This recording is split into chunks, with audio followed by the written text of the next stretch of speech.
Let's keep with the theme of today's broadcast, a special broadcast on COVID-19 corruption.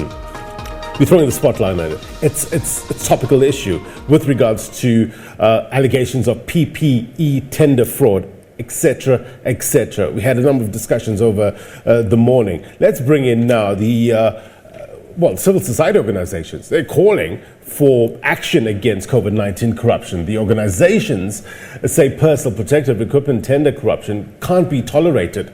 Now, on the 25th of August, a delegation led by the South African Council of Churches met with officials from the African National Congress to call for societal action against COVID-19 corruption. The delegation also included the Ahmed Kathrada Foundation, the Desmond and Leah Tutu Legacy Foundation, Nelson Mandela Foundation, as well as the Foundation for Human Rights and Council for the Advancement of South African Constitution. They are calling for transparency, accountability, and ethical governance. Now, for more on this, we're joined by the Executive Director of the Foundation for Human Rights, Hanif Vally. Mr. Vally, thank you very much indeed for your time. Thank you very much for having me on. So talk to us about this meeting that you had with the ANC. What came out of it? Well, I think it's very important because when we initially made this call was a reflection of the anger in the country for what we see is the sheer depravity of the situation, where when we're experiencing the pandemic, when we're experiencing the economic problems that we're having, where we have a situation where people are short of food, something as crude as corruption around COVID-19. And we were particularly angry as representing citizens in this country because the president had anticipated this when he has informed the country he was setting aside money for PPE for COVID-19. Despite this, we keep hearing these horrific and shocking stories. So when we did make the call, we were requested to meet with the ANC top six. And one of the first things we said at the meeting with the ANC top six was that we wanted to meet people in the capacity as government rather than a political party, and that will be the next step. But what's happened is that we were quite direct and put forward our strong views why it was necessary to have accountability of a kind where we don't just hear about stories, but people are held accountable for what they've done. We called for transparency. We pointed out that although there were names issued of companies that got certain PPE contracts in Gauteng, for example, yet we need to know who were the directors behind the companies, who are the shareholders. And already more news has come out as to the outrageous markups that have been put on basic goods for PPE. Similarly, there were a list of companies which were released who got contracts for PPE in the Eastern Cape. Again, there were people who were not aware they had got contracts whose names appeared, and there were people who were deceased whose names appeared as having been given contracts. And again, the question is, what's happening? How was this process handled? And so there is serious questions about the way accountability has been applied in South Africa. We question the statement that ANC officials and government officials should feel free to contract with government. We think that is incorrect. That should come to an end. We also question about how certain officials who have been implicated, prima facie view that they were involved in corruption, both in KZN and in the VBS saga, where some people were reinstated. So we didn't hold back. We put our positions across.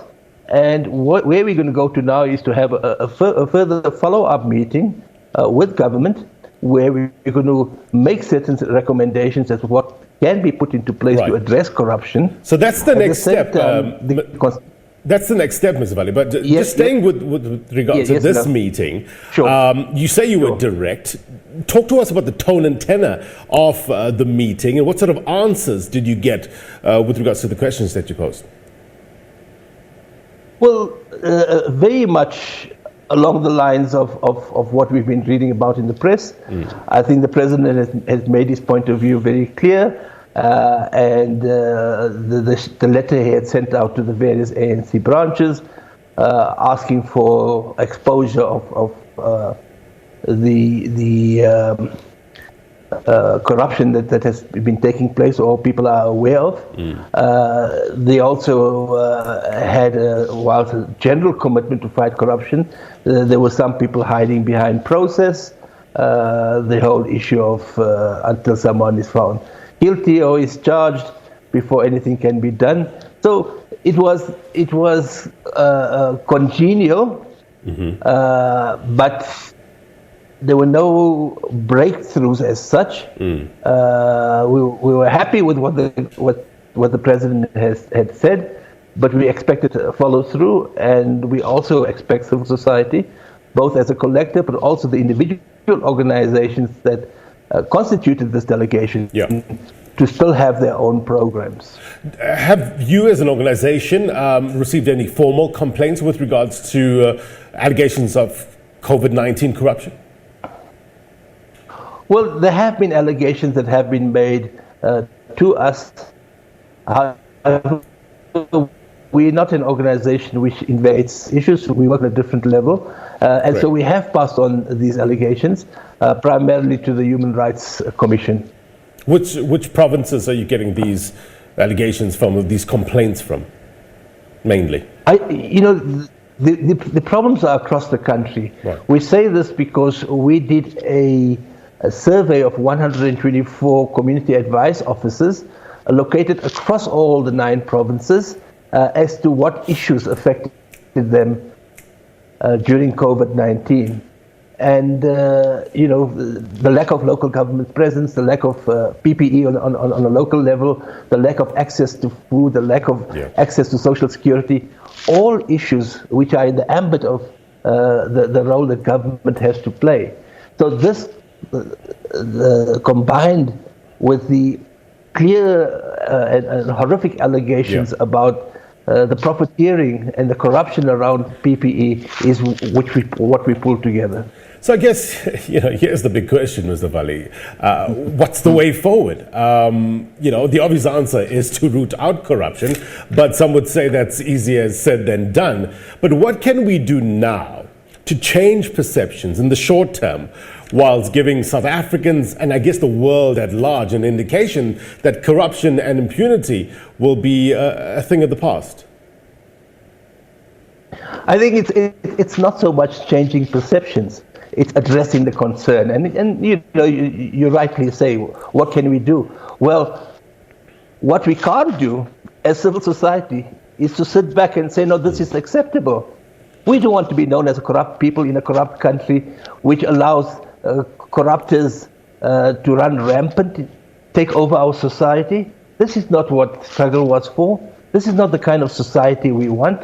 And so as a community, as a people, as citizens, we are going to fight, and we're going to ensure that our democracy and honesty is reinstated and becomes not just perceptions, but a reality. When we say Batu Pele, serve the people, do so.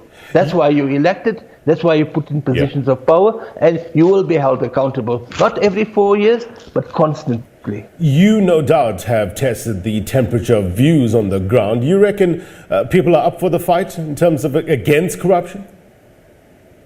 Well, absolutely. People are absolutely fed up with what's happening. There is no depth to which the depravity that we have found ourselves surrounded by can be found to be acceptable at all. So it's an issue that has gone to the heart of the matter, that you could even steal money when we're having a pandemic. How dare you? And this is what we are saying. This is not acceptable. We do believe there are a lot of honest civil servants trying to do the best.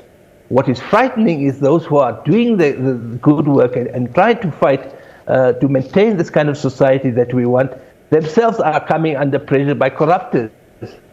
That if you are exposing us, then you will suffer consequences. And we must make sure, number one, that as a society we repeat and reinforce the values that we stand for, protect the people who are willing to expose the corruption that's happening, and those who've been found to be corrupt to be held accountable.